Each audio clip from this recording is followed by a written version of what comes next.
Some people might recall the monetary buzz caused in 2009 by a particularly odd Morrowind mod. The file name was jvk1166z.esp. It was never posted on any of the larger Elder Scrolls communities, only smaller boards and role-playing groups. I know in a few cases, rather than being posted, it was sent via PM or email to a chosen few. It was only up to a few days to the best of my knowledge. It caused a buzz because it was a virus, or it seemed to be. If you tried to load the game with the mod active, it would hang in the initial load screen for a full hour, then crash to the left, and then crash to the desktop. If you let it get that far, your install of Morrowind, along with any save files you had, would be completely corrupted. Nobody could figure out what the mod was trying to do, since it couldn't be opened in the construction set. Eventually, warnings were distributed not to use it if you found it. Then, things died down. About a year later, in a mod board I used to frequent, some popped up with the mod again. He said that the PMD by a he was DM'd by a lurker who deleted his account immediately after sending. He also said that the person advised him to try playing the mod through DOS box. For some reason, this worked, sort of. The game was a bit laggy, and you couldn't get into options, load game, the console, or really anything else other than the game itself. The quick save and quick load hot buttons worked, but that was it. The quick save file seemed to just be part of the game file, so you couldn't get at it anymore. Some speculated that the changed game may be older graphics render, making the OS box necessary, but it didn't look any different. This part I can speak about from personal experience. When you start a new game in JVK, as the board came to call it, once you leave the starting bit in the census office and come to the game proper, the first thing you notice is that the sole exception of Yagrum Bagar, the last of the Dwemer, there would never respawn. So you can go check on all of them. In effect, you begin in a world that is doomed to start with. The second thing you notice is that you're losing health. It's only a little bit, but it keeps happening a little bit at a time. The longer you stay in one place, the quicker it seems to occur. If you let the health loss kill you, you'll find the cause. A figure you come to know called the assassin, because he just seems to have a retextured version of the Dark Brotherhood armor from Tribunal. Even though the expansions don't work in JVK, it's all black, completely untextured. He's just like he's just a hole in space. The way he moves, he gave me quite a start. The first time I saw him scuttling around, he crawls inhumanely on his hands and feet, his arms and legs splayed out like a spider. You'd usually only see him after death, crawling around in all over you. Just before your reload box popped up, occasionally you could catch a glimpse of him darting around a corner or crawling on a wall or ceiling. It made the game very difficult to play in the dark. Other than that, the only noticeable difference is that at night, at random intervals, every NPC in the game will go outside for a few minutes. During that time, the only thing they will say when hailed is watch the sky. Once they return to their normal behavior, they act regularly though. After a while, the player on the board discovers a new NPC named TRS, a male Dunmer in the Temple of Ghostgate. Two things are notable about this NPC. First is his robe, a unique article of clothing that is lovingly rendered with twinkling stars all across it, looking like a torn off chunk of the night sky. The second is that all of his dialogue, in addition to showing up in a dialogue box, is voiced. You can skip it if you wish, but it all sounds like it's in the default Mount Dunmer voice. Some people say that they thought the voice was slightly different, but it was a very good imitation. I won't go into the details, but the quest line he sends you on has to do with a dungeon referred to simply as the Citadel. Up until this point, the quests were all fairly generic. Just discover the secrets of the ancients type.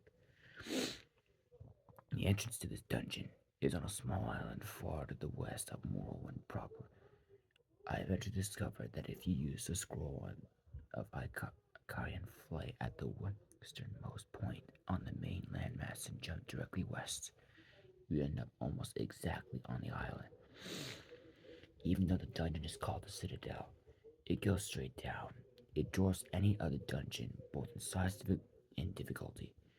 From a natural cave area, you'll proceed down into an ancestral tomb looking in a Daedric ruin area.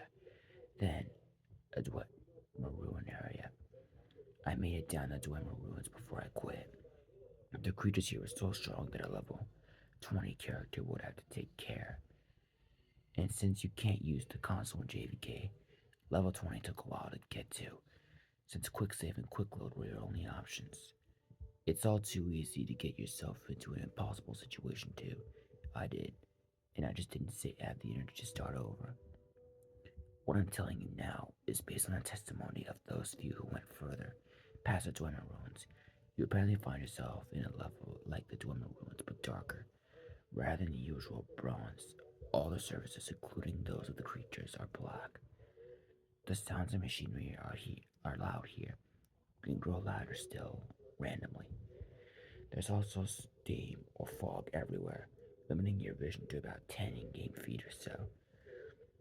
If you can make it through all this, you'll reach a room at the end of the hall. Those who found it call it the portrait room.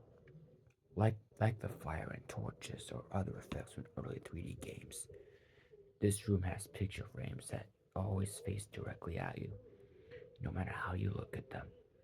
The images in the frames are always randomly chosen images from your My Pictures folder on the board. The ones who got to this point had some fun posting screenshots of the portrait room with various pictures in the frames. You, of course,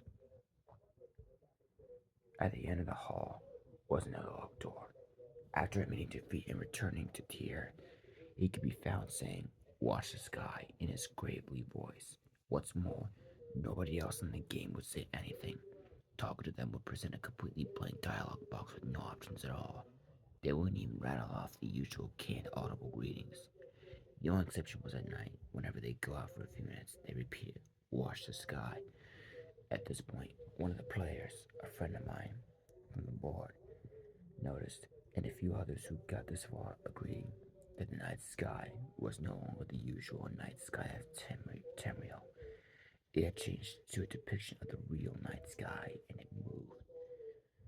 From this point on, everything is based on what this one person reported. Everything he got himself. Eventually, he got himself kicked from the board, but I kept in contact with him for as long as he responded. According to him, based on the constellations and planets, the sky started around February 2005. If you died, loaded, or went back to the Citadel, it would start over. When the usual day sky graphics took over, the movement would be suspended until the stars appeared again. In the space of a single night, everything would move for about 2 months' worth. Since the time scale JVK was more or less that of the standard game, that meant that a bit less than an hour was equal to a 24-hour period. He became convinced that the door would open based on some kind of celestial event. Of course, waiting for that meant leaving the game running. Of course, that meant the game couldn't be left unattended, thanks to our old friend, the assassin. My friend decided that he'd hang out for a whole day, just to see if anything happened. That would be about a year's worth of movement. You're supposed to meet at the end of this experiment. I loaded and saved that night, where it all starts. It wasn't too bad. Just had to check in now, and then to move around and heal to make sure I wasn't dying. But check it out, 24 hours is exactly it. The assassin learned a new trick. He screams. I was reading, and all of a sudden, this crazy loud shriek just about makes me. It was like something out of a horror movie. I look up, and there he is, just crouched down right in front of me. Of course, the second I moved my character, he ran off. When I went back to the portrait room, his door was still locked. Darn it, darn it, darn it. A bit later, he came to the decision that he needed to wait 3 days, 3 years. His reasoning was that the DM advising us to try DOS box showed up in February 2008. That was the point he needed to get to. After the first shriek, the assassin stops hitting you out of nowhere. Now he'll shriek, and if you don't move for a few seconds after that, he hits you. I think whoever made this mod was trying to help. At night, I got my headphones on, and I was just kind of dozing off. When he wakes me up with a shriek, I jiggle the mouse and I'm good. Just the post was 2 days in from his laptop. Once it was all crap, crap, crap, crap. So done. So I wait 3 days, right? And right after the darn assassin made me jiggle the mouse, he shrieks again. So I look at everyone in town is outside. They're all saying, "Watch the sky." I don't see anything though. But the game starts to get dark, like really dark. I turn the brightness all the way up on my monitor, but I can still barely see. There are other people running in the game. There were other people in the game. Little figures running around in the distance, just going back and forth. If I try to get close, they run off. Now I was trying to sleep so the lights were off, and this was kind of creepy. I didn't want to get up and turn on my light because I didn't want to miss anything, but nothing happens. Eventually, I go to the Citadel. It was still dark, and I had to swim. In the old time, I could see all these guys swimming around me, just barely there. I make it to the Citadel, and it's normal light outside, and I get worried. Sure enough, the portal door is still closed. I go outside, and it's all starting over. So that's it. I'm going to bed. I'm done. The end. After that, two things happened. First, someone else who got into the portrait room claimed that the assassin was showing up in his regular Morrowind game. Quick explanation. If you reinstall Morrowind to a different folder, you can have normal Morrowind installed along with JVK. He himself chalked it up to overactive imagination at first, but he reported a couple of really big scares with the black figure crawling right at him. We're just seeing it waiting just around the corner before it's cutting off. Another one of those who reached the portrait room started a regular Morrowind game, but never saw for sure. There's a couple of maybes late at night, and always at distance.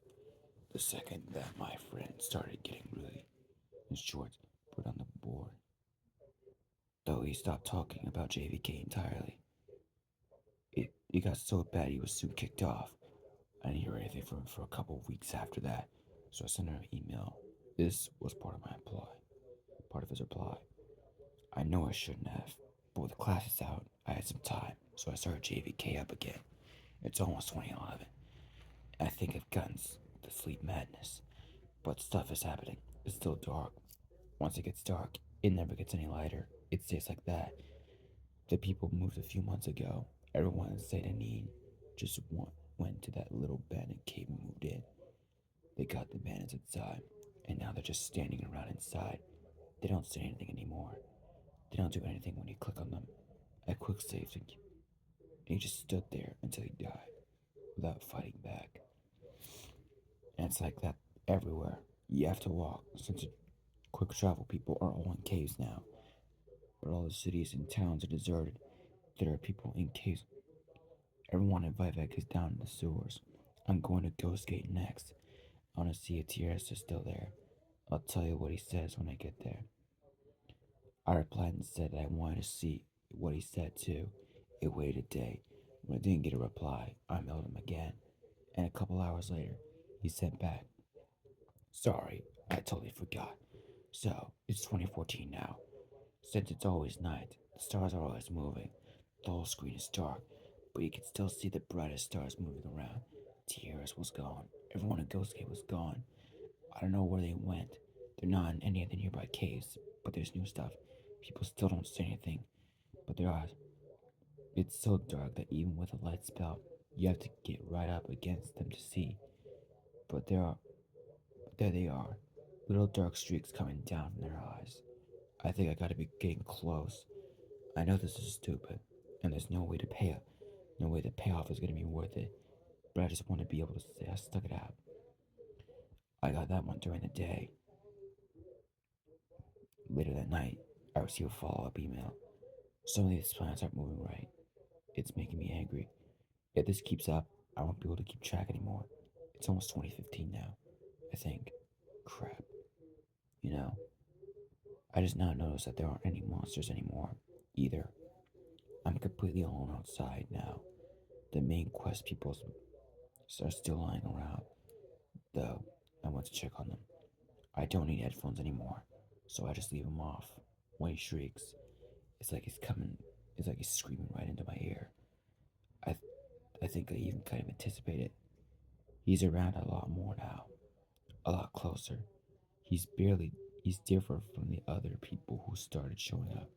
Remember, they keep running around where I can barely see them. I have to admit, it's kind of creepy at night. Sometimes when I go to or whatever, I swear I can see something out of the corner of my eye. I'm keeping all the lights on now. I sent him a letter, jokingly telling him to get some real sleep, and left it at that. 2 mornings later, I found this on my email. It was the last thing I got from him. After that, he stopped responding completely. I just got up from a messed up dream, I think. The assassin shrieked at me. When I opened my eyes, he was right there, crouching over me. His arms and legs were longer, and more like a spider's. I tried to push him away. My hands went inside, and I couldn't get them loose again, like he was made of tar or something. Then I woke up. I thought he was gone, but when I looked at the monitor, I wasn't where I was. I was in the corpusarium with Yorgrim. For once, the light was okay, and I could see him all bloated on these mechanical spider legs. I sat down at the computer and he started talking to me. Not in a box, but really talking to me. To hear his voice. He knew things about me. He told me things that I never told anyone, and some things that I totally forgot about. He told me that he told me that almost nobody had made it this far, and that the door would open up soon. I just had to hang on for a little while longer. He said I knew when it was time. He said I might be the first one to see what was inside. And then I woke up for real, but I was at my computer. I still wasn't where I was right now. I'm swimming at the Citadel Island, and I can hear this tapping. It's at my window. It's over on the left. So I'm sending you this because I left my laptop by my bed. To the right, just a little tap, tap, tap, tap, like he's knocking his finger against the glass. I might still be dreaming now, but I guess that's the end of the story. I know there are a few other tales floating around about this mod, but this is the only one that I know is true. As far as it goes, I deleted my JVK copy of the game pretty much right after I gave up, but I'd like to get the mod again. If anyone still has a copy of the file, I want to see some of this for myself.